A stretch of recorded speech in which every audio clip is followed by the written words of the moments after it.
Saudara bisa lihat dengan jelas bahwa iblis adalah musuh kita.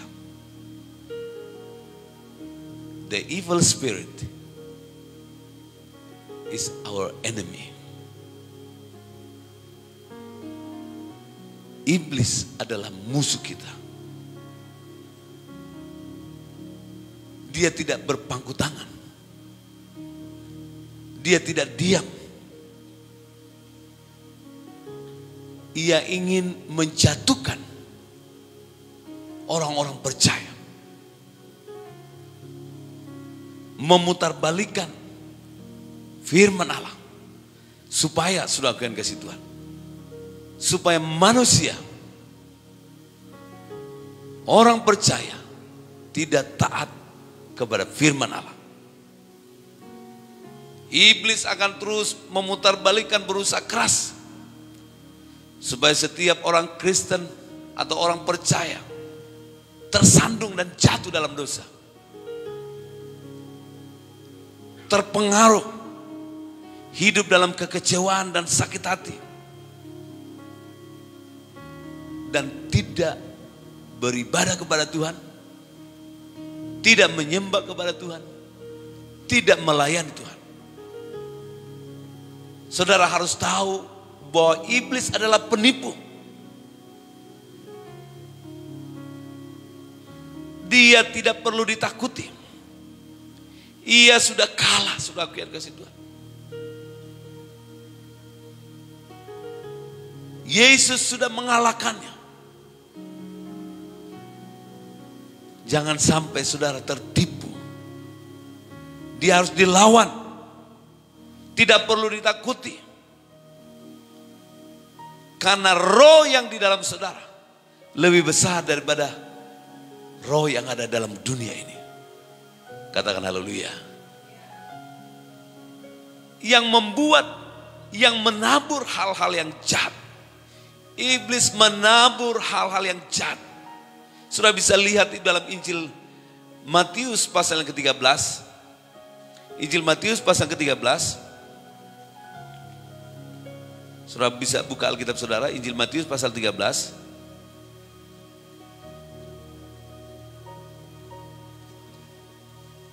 Menabur hal-hal yang jahat, Injil Matius pasal 13 ayat yang ke-38. 39.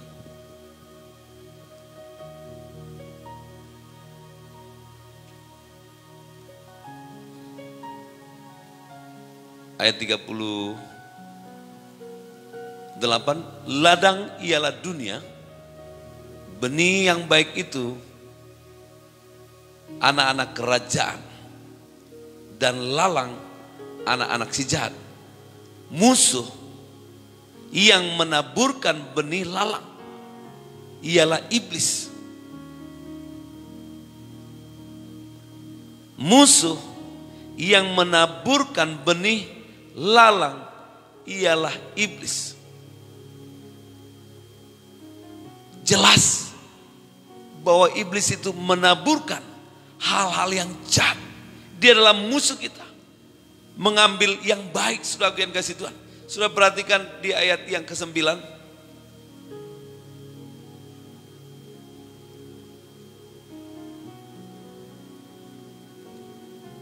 Mengambil, saya baca dari 19, dari 18. Karena itu dengarkanlah arti perumpamaan penabur ini. Kepada setiap orang yang mendengar firman tentang kerajaan surga, tetapi tidak mengertinya. Datanglah si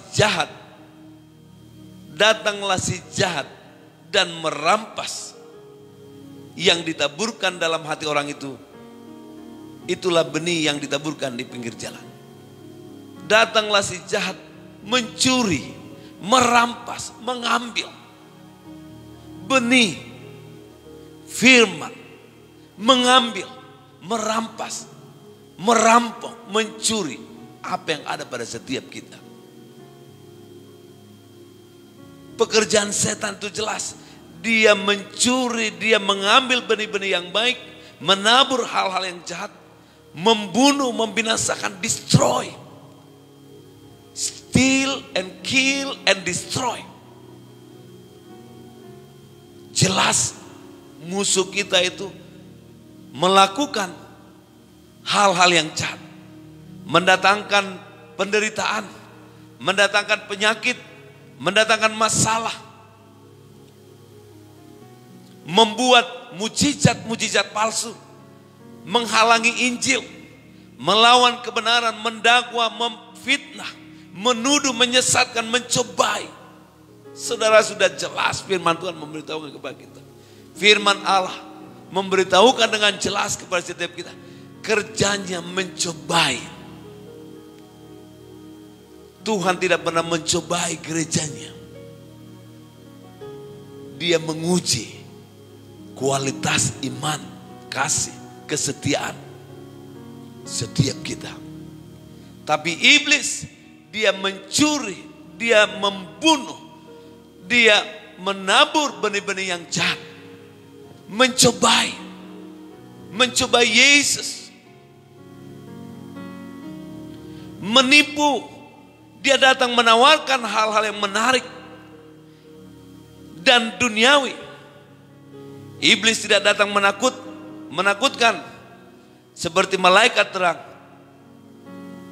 Sepertinya tawarannya bagus. Dalam Injil Matius pasal keempat ayat yang ketiga, iblis itu menentang fakta. Menentang kebenaran. Meragukan pengakuan Allah terhadap Yesus Kristus.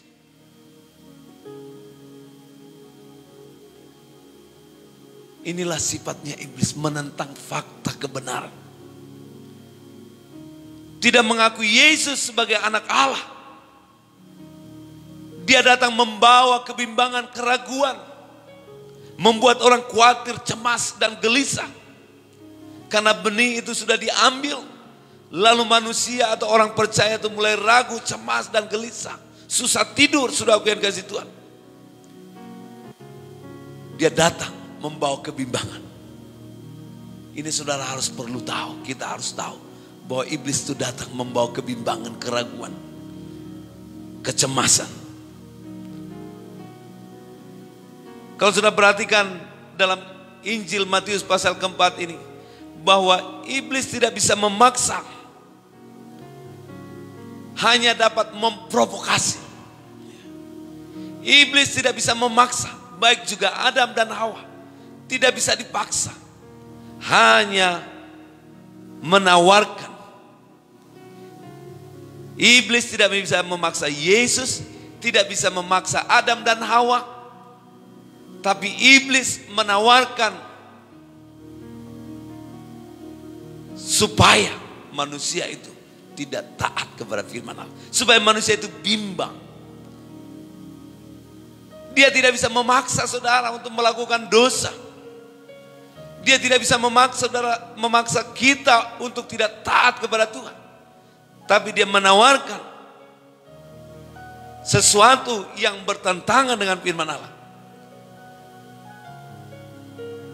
Manusia dapat diprovokasi, tapi Yesus tidak dapat diprovokasi. Karena dia Tuhan yang berkuasa. Katakan haleluya. Katakan haleluya. Bagaimana dengan saudara pagi hari ini?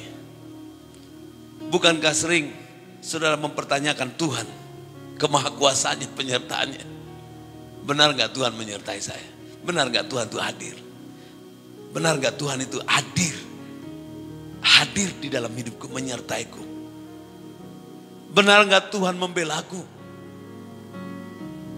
Benar gak Tuhan juru selamat? Dia mampu gak menolongku? Sering saudaraku ketika ada persoalan, ketika ada masalah dalam hidup kita, ketika ada penyakit yang tidak kunjung sembuh, mulai meragukan kemahakuasaan Tuhan. Ketika saudara kekurangan dalam ekonomi, aku punya Tuhan, aku punya agama Kristen, aku punya Tuhan. Tapi kenapa ekonomi saya seperti ini? Mulai sudah meragukan Tuhan. Bukan memperbaiki, mengoreksi diri. Supaya kita perbaiki hidup kita. Kita perbaiki hubungan kita. Namun iblis membuat saudara, membuat ragu. Iblis mempertanyakan status saudara sebagai anak Allah. Lewat masalah, lewat aniaya, lewat persoalan hidup.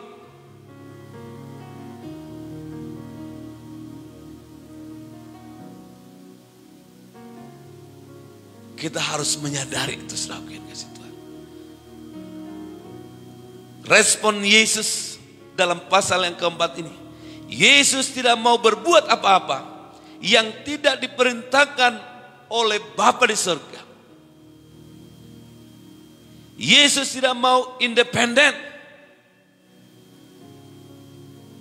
Artinya tanpa ada perintah dari Bapa di surga. Dia tidak mau melakukan apa yang bukan perintah dari Tuhan. Dia mau dipimpin. Dia mau mengikuti perintah Bapanya. Katakan haleluya. Saya ingin beritahu kepada saudara. Kita ini diperhadapkan dengan pilihan. Saudara mau berpihak kepada Sang Pencipta Juru Selamat kita Yesus Kristus. Atau saudara menyerah kepada iblis. Si pembunuh, si pencuri, si perampok, penyesat. Yang mana dulu adalah malaikat surga.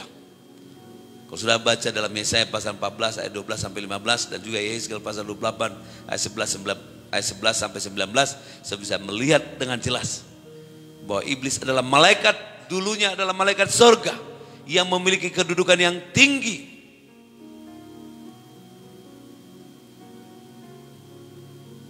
Namun sombong.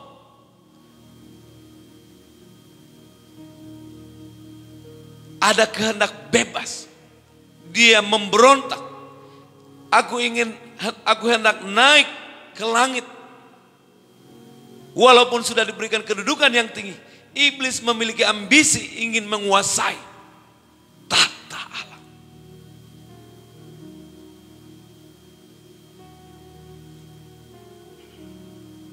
Iblis menolak untuk melayani Allah yang maha tinggi.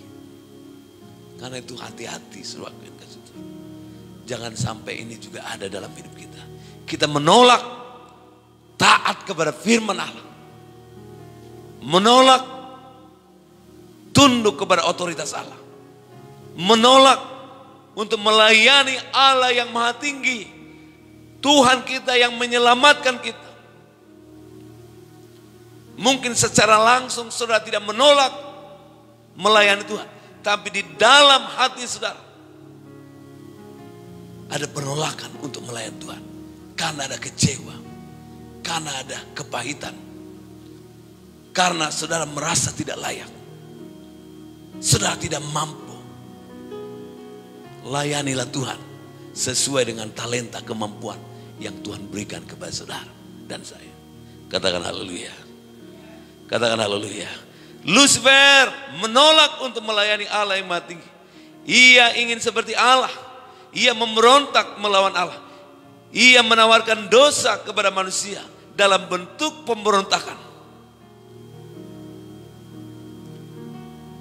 Iblis terus menyusun strategi-strategi untuk menguasai seluruh dunia lewat hal-hal yang duniawi. Dan sudah bisa lihat di akhir zaman ini egoisme, materialisme, roh-roh agamawi, roh-roh gaib, menyembah pohon, tempat-tempat keramat, tradisi, filsafat. Saya sering perhatikan, lihat sekedar artinya cuman saya lihat ini kok sampai bisa 14.000, 14K yang nonton. Mencari hantu. Kalau mencari hantu, nggak tahu kenapa kok bisa banyak yang share. Mencari hantu di hutan ini, di kuburan, itu bisa ada yang nonton sampai 14K, sampai 15K. Tapi firman Allah, kebenaran firman Tuhan, saya nggak tahu berapa yang bagikan pagi hari ini. Bahkan mungkin juga jemaat tidak mau bagikan. Saya tidak tahu kenapa saudara tidak mau membagikan. Karena ini adalah kebenaran firman Tuhan. Tapi berita-berita busuk, berita-berita yang tidak berkenan, yang tidak membangun, banyak orang yang membagikan. Mencari hantu, mencari kuntilanak, banyak orang yang membagikan. Game online, banyak orang yang membagikan. Kadang harus horor-horor dulu. Saya pernah doakan orang yang dirasuk oleh kuasa gelap, dikuasai. Makanya banyak terlihat baik-baik saja. Banyak orang saya temukan terlihat baik-baik saja. Terlihat baik-baik. Sudah aku ingat. Terlihat baik-baik. Secara umum dia terlihat baik-baik. Tapi sebenarnya hatinya dikuasai oleh setan. Saya sudah temukan banyak. Saya temukan banyak. Ada yang sudah dari kecil. Ada yang sudah beberapa tahun. Dia bilang aku mencintai dia. Setan itu bisa mencintai. Aku sayang dia. Aku sudah lama tinggal di dalam dia. Jangan usir saya. Siapa kamu? Dia bilang saya jahat. Loh, setan itu yang jahat. Yang membuat orang ini menjadi blank. Menjadi sakit, menjadi menderita. Tapi setan itu bisa menuduh. Terlihat baik-baik. Tapi ada setan, ada kuasa gelap yang menguasai.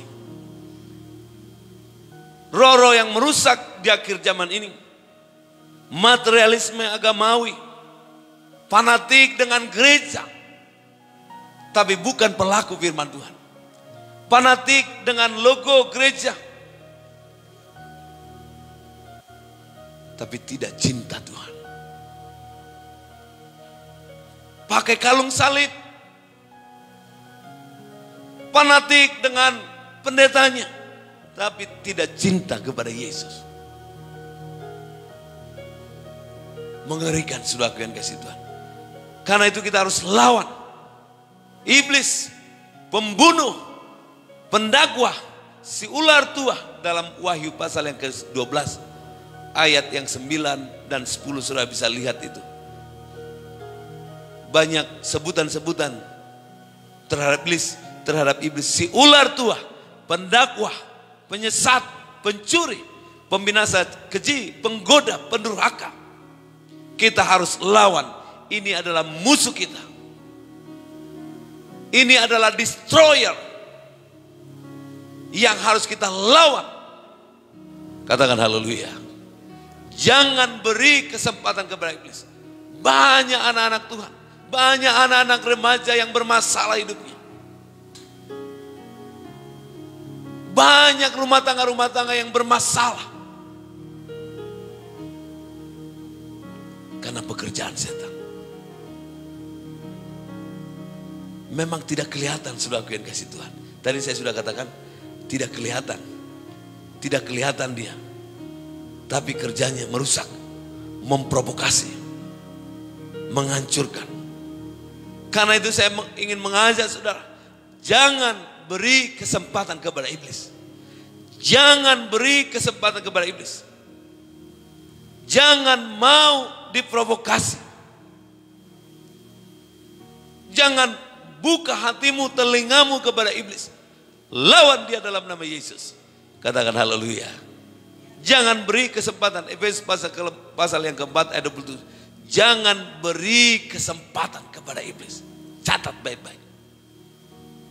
Jangan beri kesempatan kepada iblis. Never give a chance, opportunity to the evil spirit. To destroy, to steal your blessing, to kill your family, your life. Lawan. Katakan haleluya. Dalam 1 Petrus pasal yang ke-5, 1 Petrus pasal 5 ayat 8. Lawan iblis dengan iman yang teguh. Lawan dia. Saya berharap dan saya berdoa supaya jemaat punya iman yang teguh. Melawan segala bentuk pekerjaan setan.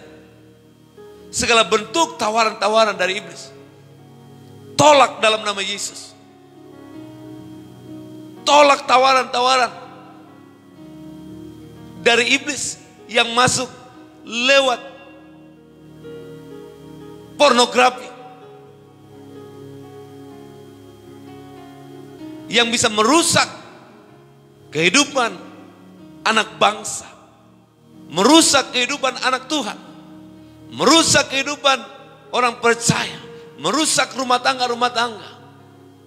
Lewat pornografi. Masuk kepada percabulan. Masuk kepada seks bebas. Free sex. Dan ini menghancurkan hidup anak-anak Tuhan. Yang tidak sungguh-sungguh di dalam Kristus Yesus. Dan dosa itu akan mendatangkan kerugian. Akan mendatangkan kehancuran. Akan mendatangkan kebinasaan. Iblis mendorong manusia supaya tidak taat terhadap firman Allah. Lalu manusia itu jatuh dalam dosa. Dan dosa inilah yang menghancurkan. Dosa ini membawa manusia kepada kerugian.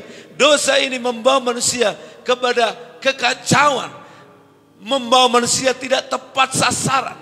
Membawa manusia kepada kegagalan. Membawa manusia kepada kebinasaan.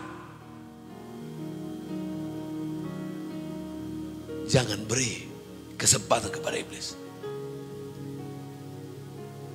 Ibu-ibu juga jadilah istri yang setia, yang dapat dipercaya. Katakan amin. Kok laki-laki yang bilang amin? Ibu-ibu jadilah istri yang dapat dipercaya. Katakan haleluya. Kok laki-laki yang amin tadi? Ibu-ibunya masih begini. Ibu-ibu jadilah istri yang dapat dipercaya atau setia. Katakan amin. Calon ibu-ibu jadilah calon ibu-ibu yang setia dan dapat dipercaya. Katakan. Nggak ada yang calon-calon ibu-ibu ini. Entah 10 tahun lagi, 20 tahun lagi, 5 tahun lagi, 3 tahun lagi, 1 tahun lagi, 2 tahun lagi. Katakan amin. Gadis-gadis katakan amin. Yang merasa gadis katakan amin. Haleluya, puji Tuhan. Jangan oma-oma lagi, opung-opung merasa gadis. Haleluya, puji Tuhan. Walaupun baby face tapi Anda bukan gadis lagi. Iya kan? Iya. Coba senyum dulu, katakan haleluya. Haleluya, haleluya. Ya, jadilah istri yang setia. Yang penuh integriti. Yang penuh dengan integritas. Yang dapat dipercaya. Katakan amin. Katakan haleluya. Jangan katakan uang belanja 100 juta. Tahu-tahu cuma 1 juta. Itu gak punya integriti. Lewat kebohongan. Lewat cara hidup kita. Dia bisa bekerja. Materialisme. Membuat manusia itu menjadi materialisme. Dan hati manusia itu sudah dikuasai oleh uang. Kita harus punya uang. Supaya kita bisa beli segala yang kita perlukan. Bisa membayar uang sekolah. Tapi kita tidak boleh cinta uang. Karena cinta uang akan membuat, inilah akar dari kejahatan. Kita semua butuh uang. Ini adalah alat tukar. Kalau ada yang bawa beras, kalau ada yang bawa ubi, kita kasih uang.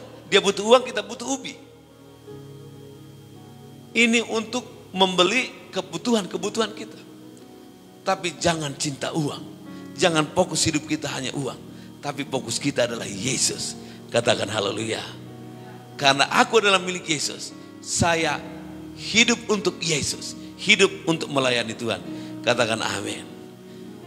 Katakan haleluya. Puji Tuhan, saudaraku yang kasih Tuhan. Salah satu cara kerja iblis dalam hidup Raja Daud ketika tidak mau berperang, ia meneropong istri Uria. Ada keinginan untuk memilikinya dan akhirnya berzina. Ia membunuh Uria. Ada rencana jahat untuk mengambil istri Uria. Dan akibatnya adalah maut. Upah dosa adalah maut. Jangan ada rencana jahat di hati kita. Jangan biarkan iblis, jangan beri kesempatan yang tadi. Jangan beri kesempatan kepada iblis. Jangan diam di dalam zona nyaman. Dia tidak mau berperang, Daud tidak mau berperang, akhirnya dia meneropong istri orang lain. Ada keinginan untuk memilikinya, akhirnya ada rencana jahat dan dia membunuh. Menempatkan Uria di bagian depan dan dia dibunuh. Dan dia mengambil istri Uria menjadi istrinya. Saudara tahu, upah dosa adalah maut. Jangan ada rencana jahat di hati kita. Jangan biarkan iblis menguasai hati kita. Katakan haleluya. Lawan dalam nama Yesus. Gunakan perlengkapan senjata Allah dalam Efesus pasal yang ke-6 ayat 11 dan seterusnya. Gunakan perlengkapan senjata Allah. Supaya saudara dan saya alami kemenangan. Saudara yang kasih Tuhan. Gunakan perlengkapan senjata Allah supaya saudara dan saya alami kemenangan. Saudara yang kasih Tuhan. Kita harus hidup dalam kegerakan rohani. Jangan suam-suam kuku gereja. Bukan lagi saatnya santai. Bukan lagi saatnya hidup dalam suam-suam kuku panas. Tidak panas dan tidak dingin. Pokoknya santai bro, santai bro. Gereja harus hidup dalam penuaian. Gereja harus ambil bagian dalam penuaian. This is the time, the harvest time. Ini adalah waktunya untuk menuai jiwa-jiwa. Ladang sudah menguning. Kalau sudah perhatikan kemerosotan moral di mana-mana. Tata krama, etika sudah semakin sirna. Kemunduran, ketidakpedulian terhadap orang lain, terhadap agama, kemurtadan, kejahatan, meningkat, darurat narkoba, penjara semakin penuh. Saya ketemu dengan orang Belanda di pesawat dan dia tanya apa pekerjaan, saya bilang I'm pastor. Terus apa yang kamu kerjakan? Saya bilang selama ini saya mengunjungi orang di penjara. Terus ngobrol-ngobrol, bagaimana dengan di Holland? Apakah ada orang jahat di sana? Apakah ada penjara di sana? Karena saya dengar dulu sudah tidak ada lagi penjara di Holland. Dia bilang, penjara di sana penuh. Saya nggak tahu itu berita bohong yang disampaikan oleh berita itu. Tapi saya tanya langsung kepada orang Belanda. Bahwa penjara juga penuh di Belanda. Orang-orang di penjara penuh. Sama di Indonesia juga banyak. Penjara-penjara penuh, over capacity. Itu bukti bahwa kejahatan terus meningkat. Entah dia curi ayam, entah macam-macam yang dilakukan terhadap narkoba, tapi kejahatan terus meningkat. Gereja jangan diam. Kita harus menyuarakan firman Allah. Gereja jangan berpangku tangan. Orang percaya harus bersaksi. Orang percaya harus aktif bersaksi. Memberitakan nama Yesus. Nama yang heran. Nama yang ajaib. Nama yang menyelamatkan. Iblis datang mencuri, membunuh, membinasakan. Tapi Yesus datang untuk menyelamatkan. Untuk memberkati.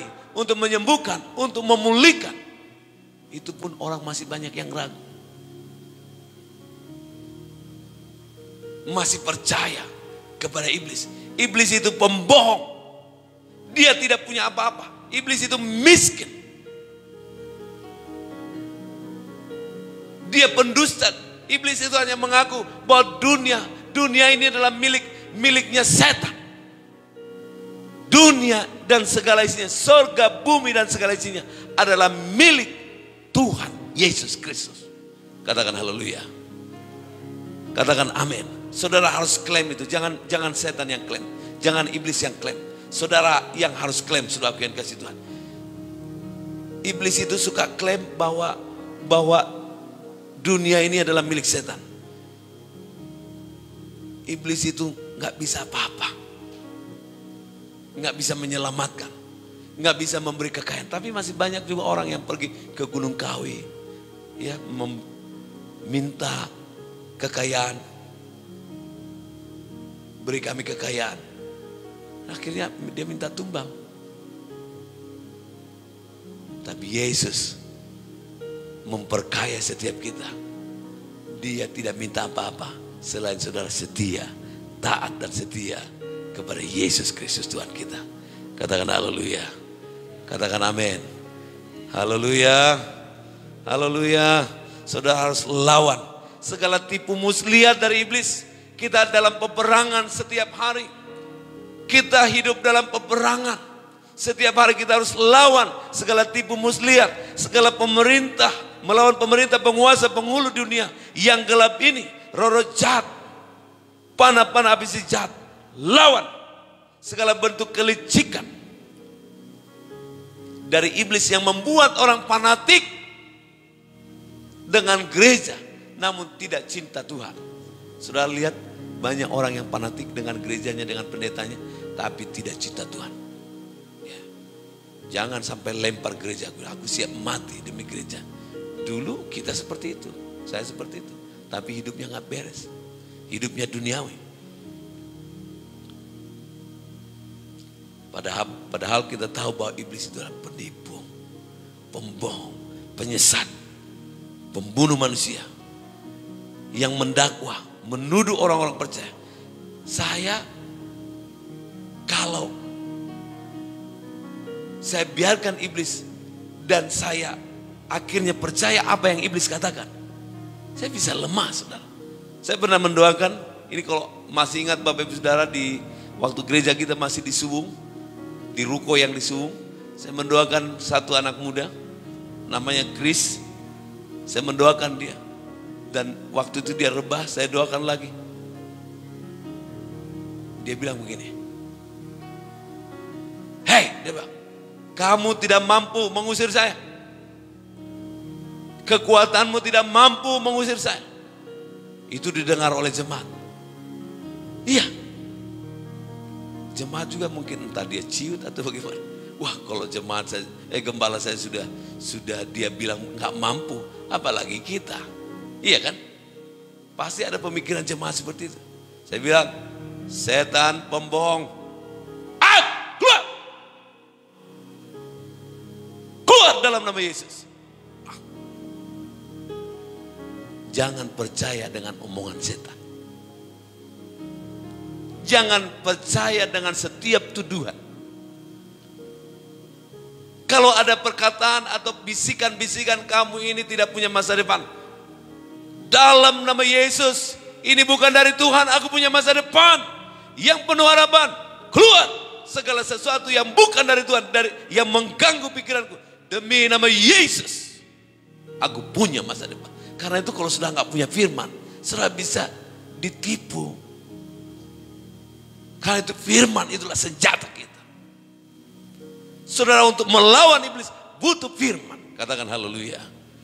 Butuh firman, butuh pedang roh. Perisai iman, doa, firman Allah, kuasa Allah, Roh Kudus harus ada dalam hidup kita. Inilah kelengkapan senjata Allah di dalam kehidupan kita. Katakan haleluya. Katakan haleluya. Harus lawan dia. Jangan beri kesempatan sama dia. Kenakan perlengkapan senjata Allah. Hidup benar, takut firman, takut Tuhan. Setia lakukan firman Tuhan.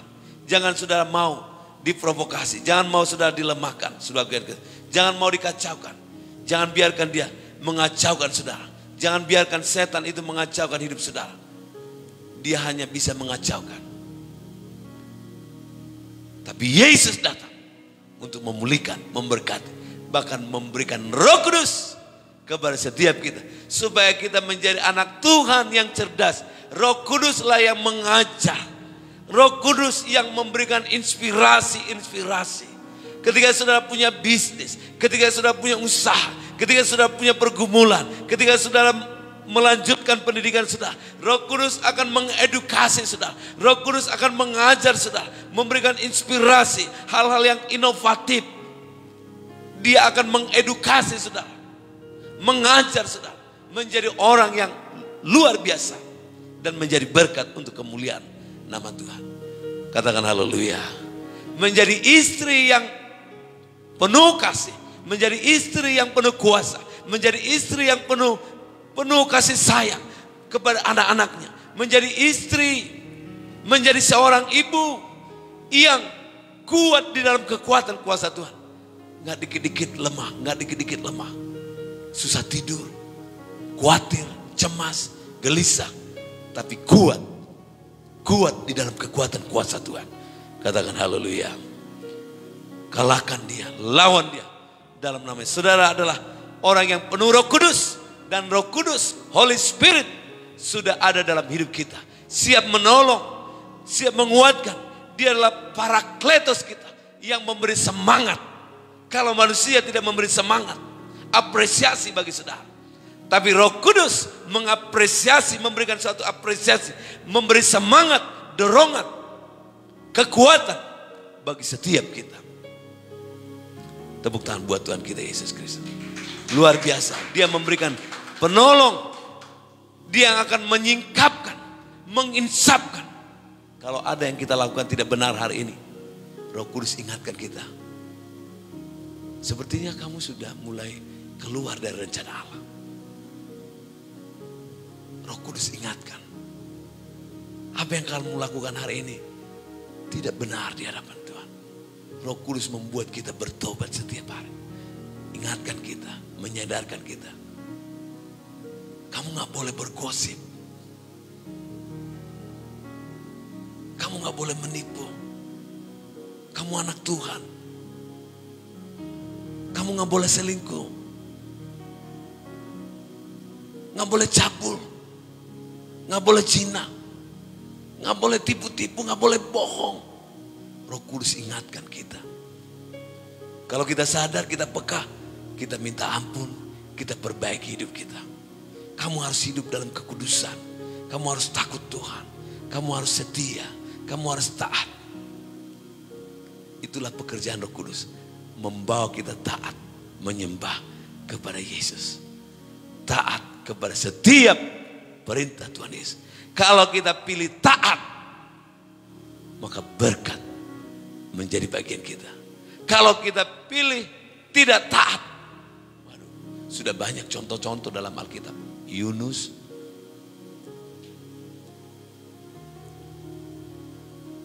siapa lagi? Ada banyak orang dalam Alkitab, orang-orang yang tidak taat. Bangsa Israel, wah jangan dihitung, banyak sekali. Ratusan ribuan orang meninggal karena pemberontakan, karena ketidaktaatan. Tidak pernah ketidaktaatan itu membawa kepada keberhasilan. Tapi ketaatan itu membawa setiap kita kepada keberhasilan. Demi keberhasilan. Dari kemuliaan kepada kemuliaan. Roh Kudus akan memimpin kita dari kebenaran yang satu kepada kebenaran yang lainnya. Yang membawa kita untuk menyembah kepada Yesus Kristus Tuhan kita. Roh Kudus akan menolong kita. Roh Kudus akan memimpin kita. Roh Kudus akan tinggal di dalam hidup kita. Itulah bukti sebagai jaminan Tuhan dalam hidup kita. Bahwa janji itu digenapi dalam hidup kita. Ada jaminan penyertaan Tuhan. Kalau itu saya pikir is enough. Roh Kudus sudah cukup. Dia berikan rohnya. Itu sudah bisa, itu sudah cukup menjadi pegangan buat kita. Roh Kudus. Engkau pegangan. Engkau penuntun hidupku, pemberi semangat bagiku. Bagi anak-anak kami yang perempuan, yang masih gadis, engkau butuh Roh Kudus. Bukan laki-laki yang memberikan pengharapan palsu. Yang membuat saudara melayang-layang seperti layang-layang.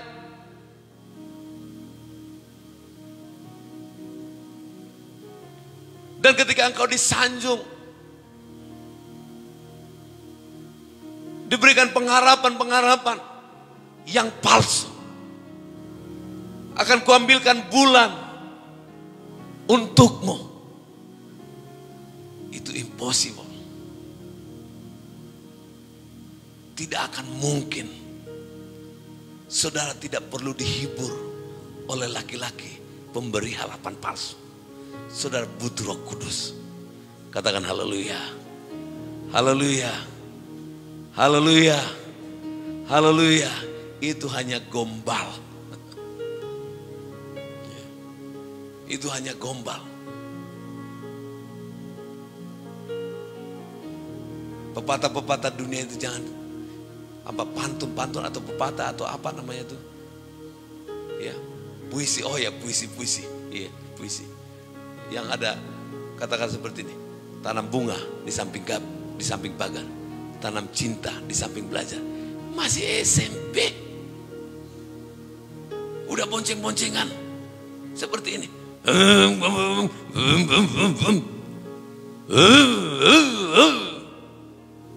Karena ada puisi, tanam cinta di samping, tanam bunga di samping pagar, tanam cinta di samping belajar. Akhirnya SMA sudah hamil, gak sekolah lagi. Udah ngurus sana. Banyak. Saudara tidak butuh laki-laki penghibur. Katakan haleluya. Ibu-ibu, saudara tidak butuh laki-laki penghibur. Laki-laki pemberi harapan palsu, berondong, atau apapun namanya. Saudara jangan coba-coba bermain dengan berondong-berondong.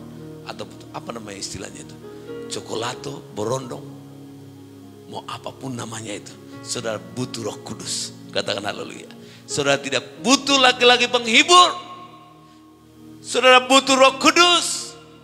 Bapak-bapak yang ada di sini, saudara, saya dan semua bapak-bapak di sini tidak butuh wanita penghibur. Kita butuh Roh Kudus. Katakan haleluya. Kita butuh Roh Kudus. Saudara yang mengikuti lewat Facebook, lewat YouTube, lewat Zoom, saudara tidak butuh wanita penghibur. Saudara tidak butuh laki-laki penghibur. Atau boneka penghibur, atau tools penghibur yang datangnya dari dunia. Saudara hanya butuh Roh Kudus menghibur, menguatkan, menolong. Kita butuh Roh Kudus untuk menyertai, menolong, menguatkan setiap kita. Jangan terperosok dengan segala tipu muslihat dari iblis. Karena iblis itu akan menghancurkan, menawarkan hal-hal yang menarik, yang membawa kepada kehancuran dan kebinasaan.